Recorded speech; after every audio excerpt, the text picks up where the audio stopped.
সাধারণ কালের ষষ্ঠ সপ্তাহ মঙ্গলবার।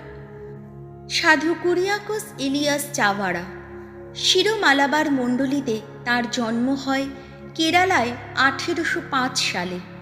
1831 সালে নির্মলা মারিয়ার কার্মেল সংঘ এবং 1866 সালে কার্মেল জননীর কার্মেল সংঘ ও সাধ্বী তেরেজার কার্মেল সংঘ প্রতিষ্ঠা করেন। মা মারিয়ার প্রতি তার অগাধ ভক্তি ছিল। মৃত্যু হয় 1871 সালে। প্রথম পাঠ আদি পুস্তক 6 অধ্যায় পদ সংখ্যা 5 থেকে 8 এবং 7 অধ্যায় পদ সংখ্যা 1 থেকে 5 ও 10। মহাপ্লাবনের কারণ সর্বব্যাপী দুর্নীতি ও হিংস্রতা।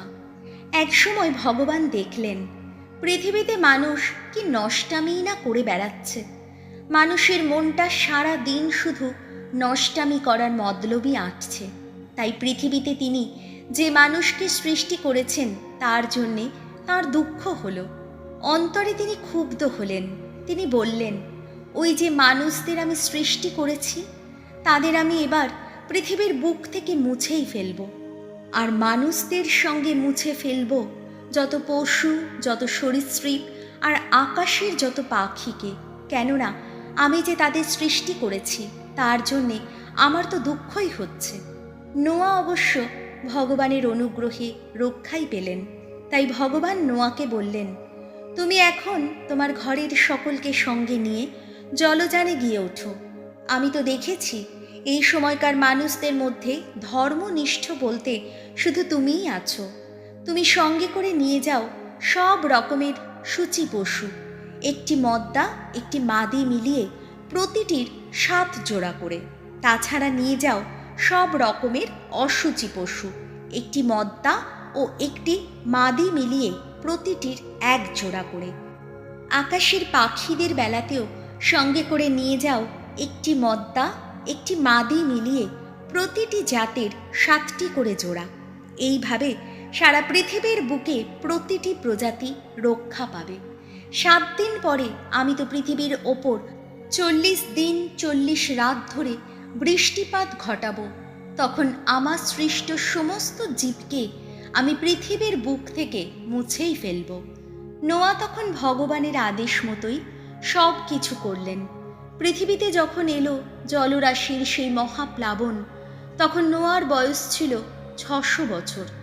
ওই মহাপ্লাবনের জলরাশির হাত থেকে রক্ষা পাবার জন্যে নোয়া এবং তার সঙ্গে তার পুত্রেরা, তার স্ত্রী ও তার পুত্রবধূরা জলযানে গিয়ে উঠলেন।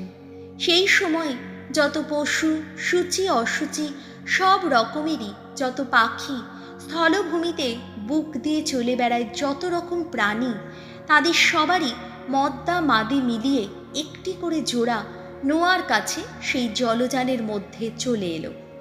ঈশ্বর নোয়াকে যেমন আদেশ দিয়েছিলেন সেই মতোই তা ঘটল। তারপর 7 দিন কেটে যাওয়ার পর মহাপ্লাবনের জলরাশি এসে পৃথিবীকে ঢেকে ফেলল। প্রভুর বাণী, শাম সঙ্গীত ধুয়ো।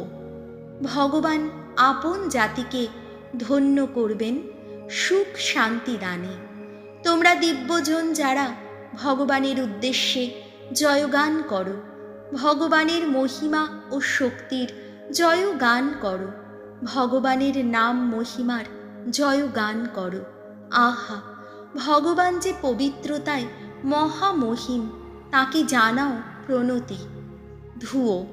ভগবান আপন জাতিকে ধন্য করবেন সুখ শান্তি দানে। ভগবানের কণ্ঠস্বর জলরাশির বুকে ওই তো মন্দ্রিত। মহাজলরাশির ওপর অধিষ্ঠিত রয়েছেন ভগবান।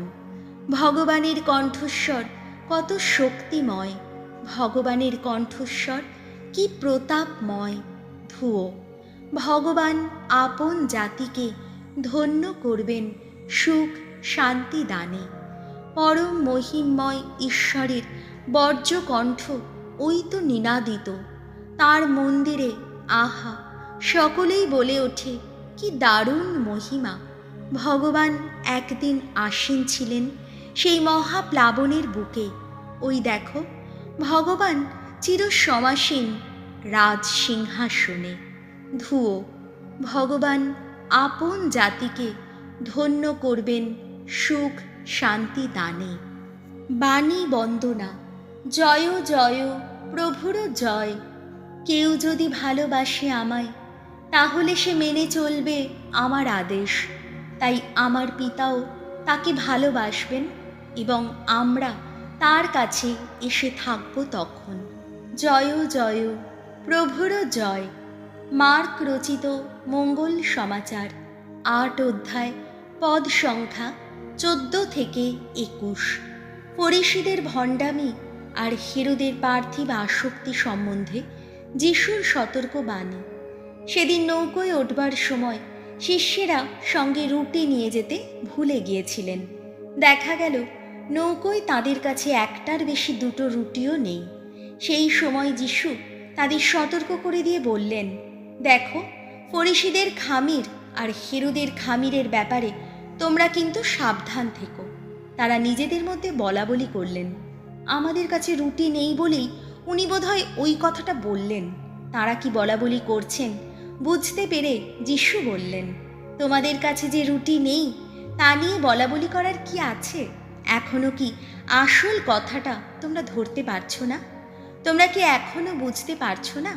তাহলে তোমাদের মন কি একেবারে অন্ধ? চোখ থাকতেও তোমরা কি দেখতে পাচ্ছ না? কান থাকতেও শুনতে পাচ্ছ না?